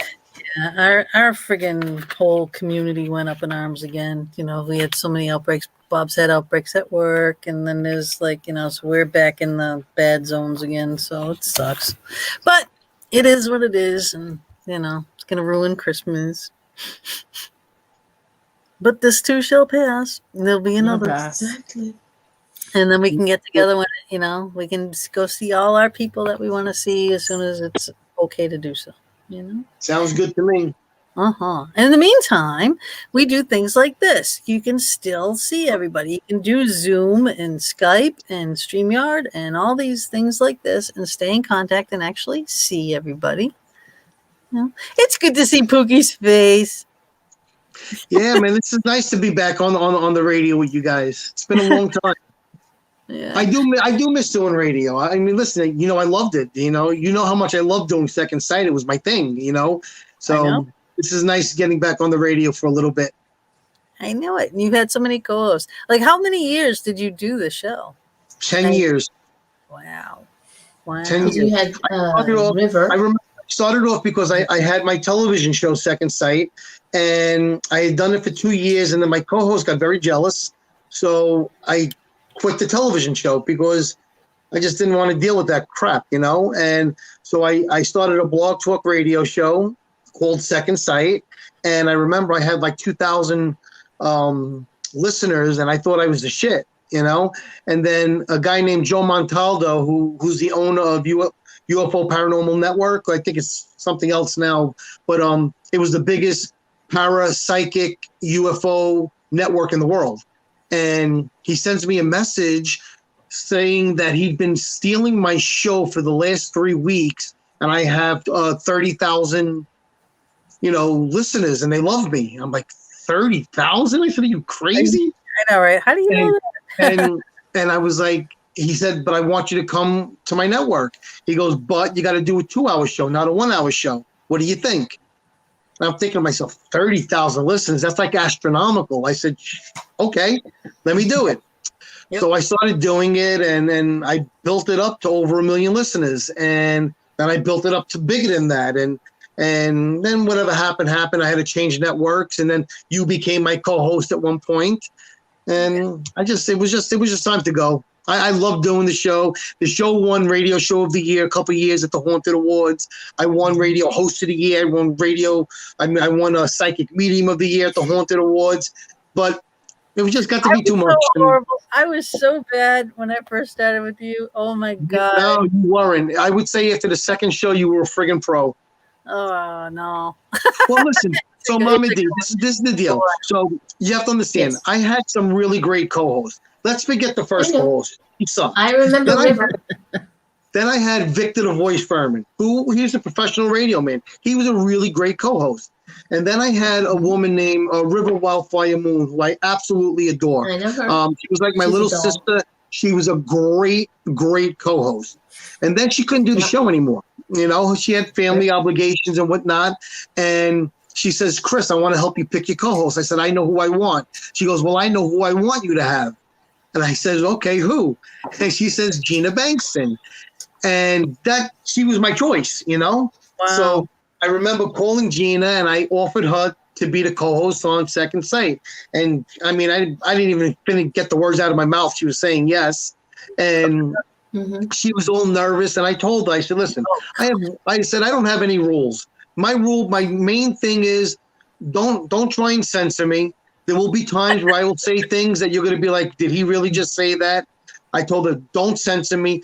Don't stop me, and just let me go with what I feel I have to do. And she never did. And what she did do, which I appreciated, because she did what River was like this real spiritual girl, but she was a badass. And if she had to say something, she didn't give a shit who you were. She was going to tell you, and she was going to be hardcore about it, right? I didn't know if Gina was going to do that, but she did. You know, Gina was like, if she thought somebody was full of shit, she was more politically correct in saying what she had to say, but she always said what she had to say. Yeah, I'd put him down in a nice way. Yeah. Whereas I was like, you know what, you're a fraud. You're a disgrace to the psychic community. How dare you come on my show? I got 1 million friggin' listeners. Who do you think you are talking to my listeners like that? And she would be like, well, and then she would be more politically correct, but she put them in their place too. And I appreciated that. You know, that's what I want, because that's why my show was so popular, because, you know, people knew you would get an educated conversation, but I wasn't backing down. You know, I'm not one of these. I wasn't a co-host that's, okay, you're on my show, I'm going to kiss your ass. If I agree with you, we'll agree. If I disagree with you, we will talk about it. And that's that. And Gina just went with the flow, and she was I'm telling you, by the second show, she was a pro. Go on. and then I did the show after you left. I was so sad. But then, you know, I was really working really hard because I kept thinking you're coming back, you know. So I kept the name Second Sight for so long. And then I was like, the one day that I'm going, geez, I really think I should just change the name, because what I used to do is a little episode in Second Sight of the Fox Den. And that was just like, I'd say, I don't know. Well, like you did the right thing. You did the right thing. You had to make it yours. You had to put your stamp on it. You're the Fox Den. But I had to ask you, you know, I'm like, would you mind if, and you were like, oh, hell no, I can't believe you waited this long. There's a question in the chat room that I want to put up here. It's a question. What room in your house or apartment do spirits most like to come and talk to you when you're alone? Oh God, that's different for everybody. For me, the whole house is the same. They talk to me in every room. Yeah. I mean, but other people, all right, well, everybody is different, and everybody can hear and see and talk to them differently. You know, like I'm an investigator. I use my equipment, my senses myself, you know, but, you know, I don't see them like Chris does, you know, so he'll see them everywhere. But normal people, regular people, usually, because you're not paying attention to them, they'll want to get you in the bedroom at night when you're sleeping, because that is when you are not thinking of everything that goes on in the day. That's when you're vulnerable. Yes, you're vulnerable, but your mind is open. So, you know, you're not thinking, oh my God, I got to go grocery shopping and go here and go there and do this and pick up that. And oh my God, you know, all that's gone. Your, you know, REM sleep zone, you know, that's when they can get in there and they know that you can be heard at that point. So that's when a lot of people will come for, you know, regular folks. People in the field, you know, we're asking for it. So we're looking for it, you know. So I think that's the big difference there. Excuse me. Hold on a second. Now, let's see. What was this other one? This one here. I've been working on myself and having strange meditations here and there. Really cool. Donna, all right, I'm not understanding where that is coming from. Did I miss something from Donna, Mama D? No, I don't think so. It was just a All statement right, of fact. all right, yeah. I'd like to know more If what we you're talking. misunderstand, Donna, please clear it up for us. Yeah, I don't really understand that one. And you do have Judith. She says, "I think my dog Blue can see spirit. Can he?" Yes. Yes. The thing with dogs or with animals in period, they're like humans. There are certain animals that are more in tune than other animals. When I used to have two dogs, and one used to be tortured by spirit, and the other dog used to look at the dog that was tortured and think to herself, "The frig's wrong with you?" You know, Mine too. You know, because Mine too. one was oblivious to spirit, and one had spirit all around her. Yep. All right. So Donna says now, I had one banging noises because I didn't pass her message, and she stopped once I did. Yeah, that's exactly it. You know, a lot of times people are just passing through. They want to get you one message, one thing. They just, you know, they want to make sure you find a notebook. They want to make sure you find the money that's hidden under the sofa. Don't throw away the sofa. Don't get rid of that picture. Whatever's important to them, and they want to get it through to you. You know, your boyfriend's cheating on you, whatever it is, you know, and they want to tell you about it. They'll make sure they get the message to you. So, you know, and once they do, they'll go, "Mama, how do you deal with this hair?" God. Normally it's up in a ponytail or down by a braid, but now it's like, We've got a question in the chat room, and I'm not sure if anybody wants to take this one, but it's from Daphne. She says, "Hello, I'm looking for," oops, let me highlight it so y'all can see it as well. "I'm looking for a job. Anyway, y'all could tell me if you see anything. I'm unemployed since August, and I'm the sole caretaker."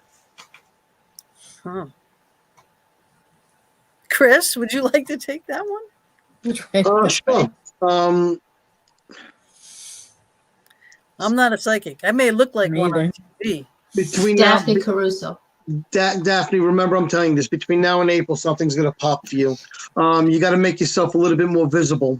I don't know if you're putting resumes out there or not, but if you're not, you better start. Between now and April, something's going to pop for you. And it's going to be right in your wheelhouse, too. Bringer of change. That's the card I just There you pulled. go. Bringer of change. So, if you believe in that. Now in April. I don't know what Between now you and did April. before, but this one says healthcare. Oh. Okay. And Well, they. fortunately, unfortunately, that's Whatever it is, it's going to be right in the wheelhouse. It's going to be what she does. Right. Esther says, "Okay, guys, I got to go. I did readings all day today. I need to chill." Oh, great show. Thank you so much for joining us. Thanks for hanging out with us. Sister. Night. Night. Love. Yeah, what do we got left for time here? Oh, we've got like 10 minutes left. So, Chris, okay, besides Shanley, anything else that you want to get out there? Again, like, okay, people can get in touch with you through Facebook. The best way to get in touch with me is on my Facebook page, Chris George. You'll know it's me. It's a picture of me and my girlfriend, Dawn. You can get me on my fan page, which is Psychic Medium Chris George. Those are the two best ways to get in contact with me. I'm doing readings Monday through Friday in the morning and Monday through Thursday in the evening. I do them on Instant Messenger FaceTime. Just inbox me if you want a reading. That's what I do all week. So. Any more classes online or doing any kind of? I'm thinking about maybe next Sunday doing some Zoom readings. I do readings on Zoom via Psychic Poker. I usually keep it to about 15 people max. I usually do $30 a person for the hour. And I do up to 15 people, and it's just a lot of fun. I might be doing that next week. Just keep an eye out on Facebook. If you're not my friend, please send me a friend request, and I put everything out on Facebook anyway. Yeah, he does. Yeah. And some stuff worthwhile too. And are you ever going to write the damn book? You keep putting snippets out of your book. Yeah. Snippets I've seen a few times, which is really good. Yes. I'm planning on it this year coming up. I'm going to make it my focus to actually sit down and actually start working on the book again. So yes, this year is going to be my year to get my book flowing again. Well, amen. And I will, let's see, by August. Maybe.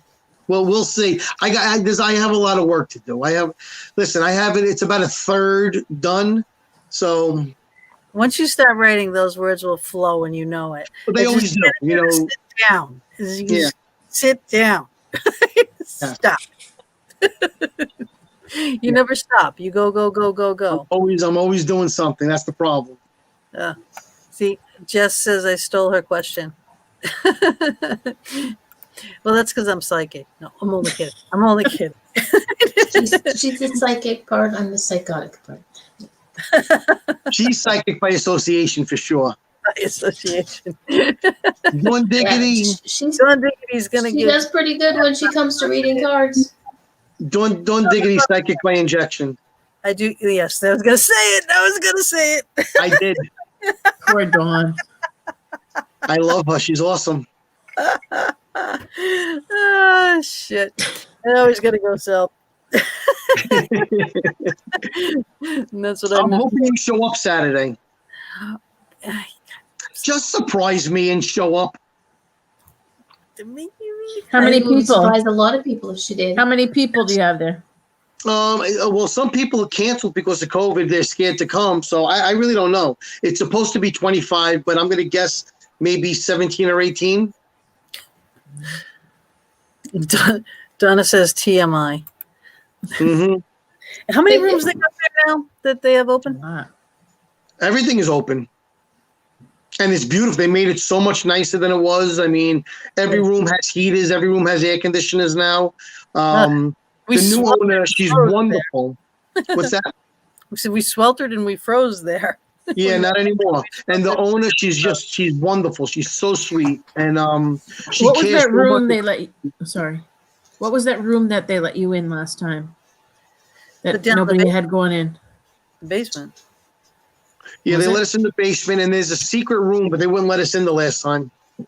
I was in there once before, but they wouldn't let us go this past time. We'll see. I'm going to try and talk them into it. Ah, yeah. I can be very persuasive. Yes, you can. I remember that so well. Get me I'll flirt a little bit. If I got to flirt to get in there, I'm in. I'll bat the eyes. right, and when all that I'll make fails, sure I always smell good. I'll make sure I smell good. or you send in one of us. If it's Yeah. not working, you Or I'll send in the A team. just keep it going. You go down the list. Make it happen. Oh my God, I do miss you. What do we get for time? We got like 5 minutes. 5 minutes. Yeah. Okay. I'm sure you prepared this now, Mama D. Prediction 2021. Consult your butterfly. I predict that Chris will be back on a couple more times in 2021. I hope so. Gina and I I'll will second both that. get new. Okay. I will second that prediction. Awesome. Yes. All right. And Cassandra, Mystical Prophet. Prediction 2021. That we will all be together at the Shanley the next time. Oh, I like that. one. I like that one. Or I Burn gotta get my Bread. passport Or for Burn Bray. Mm-hmm. Yes, Either or. passport. Yes. All right. Chris, prediction 2021. I see me and Dawn Diggity taking things to a whole nother level this year. Ooh. Hmm. Well, you better not do that without telling any of us that kind of stuff. You have to bounce all this information off me, Lisa, Jody, Fran. All right. You guys all know. You guys all know whatever. And now Mama D is in the mix. So I finally met a girl who puts as much into a relationship as I do. Important to me. Aw. it's about freaking time. We went through, oh my God, do I put his girlfriends through shit? So do you, Joe. my Antoinette, I had like 45 questions or something. Mhm. Well, Antoinette was a very good girl. Christy was a very good girl. You know, Lucifer was a piece of shit, but you know, I like Chrissy. they're all very, very nice. But the difference is Dawn, they all needed me. Dawn doesn't need me. You know, she could do it on her own. She's smart. She's intelligent. She's got her shit together, and she puts as much into me as I put into her. And it's always been me that's been the one, and I don't have to be the one with her. I could just be me because I know she's going to meet me halfway 100% of the time. That's important. That is very important. I've always said that a relationship is not a necessity, but a bonus. Yeah. And, you know, some people take that the wrong way, like Bob all the time. I don't want to be a bonus. It's like, yes, you do. You know, you don't want someone that you need. You want someone that you want to be with. It's a bonus. That's right. That's a life bonus. That is exactly what you want to be. You're not together because you need to be there, you know, financially, emotionally, whatever. You know what I mean? You want someone you can count on. She doesn't need me for anything except to love her. And and I don't need anybody, you know, for anything. And she's just there, and I'm serious. She's just been like a breath of fresh air. I'm not used to somebody putting as much as I put in. All right, you got to back that up a couple of steps, because when you say you don't need anyone. Well, I mean, I need somebody to help me keep things organized. Other than that, I can handle everything. I got a good girlfriend. I'll say that. I am pretty really, amazing. really, really happy. I really am. We're down to we're down to the end here, so we have to say a buonanotte, and I love you so much. And I want to thank everybody that's been watching. Please share it, and you know, share it on your pages and share it with your friends. I know. All right, working on it. So, where's the exit video? I can't find it. Exit. Okay. All right. So, guys, again, share the show. Go over to YouTube. If you're listening on Anchor or any Blog Talk, anything that we're just, you know, you're hearing, go to the YouTube channel, watch it. You want to see our lovely fake psychic outfits. Yes, you want to see us. Yeah. So go you to want to see the handsome Chris George. Come on, admit it. Yes, you do. He is a cutie pie. Always has been, always will be. And all right, so ciao for now. We all love you, and we will be back next week. Thank you, everybody. Bye, guys.